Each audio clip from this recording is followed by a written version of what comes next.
ভাইরা আমার, বলা হয়েছিল জাহান্নাম সম্পর্কে। জাহান্নাম খুব কঠিন জায়গা, অত্যন্ত মারাত্মক জায়গা হলো জাহান্নামের আগুন।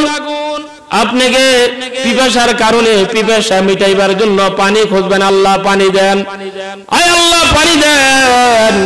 আল্লাহর কাছে যখন আপনারা আরাধনা করবেন, আল্লাহ রব্বুল আলামিন ফেরেশতাদেরকে বলবেন, ও রহমতের ফেরেশতারা, সুকুমান হামিমান ফাকাত্তা আমাআহুম, বলা হবে যে গরম পানি তাদেরকে দাও পান করার জন্য।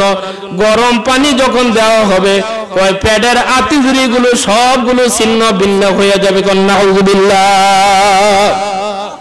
জাহান্নাম খুব মারাত্মক জায়গা। এরপরে মহান রব্বুল আলামিন বলেন, এই জাহান্নামের অধিবাসী হইয়া দুনিয়া থেকে যাও না বান্দা, জাহান্নাম খুব কঠিন জায়গা। দুনিয়াতে একটা মানুষ যখন কোন কষ্টে পড়ে, বিপদে পড়ে, মুসিবতে পড়ে, আর একজন মানুষের শরণাপন্ন হয়, ঘরে আগুন লাগলে নিবানোর জন্য হাজার হাজার মানুষ চলিয়া যায়। মহান রব্বুল আলামিন বলেন, ও দুনিয়ার ইমানদাররা, অন্ধকার কবরের আযাব খুব কঠিন আযাব।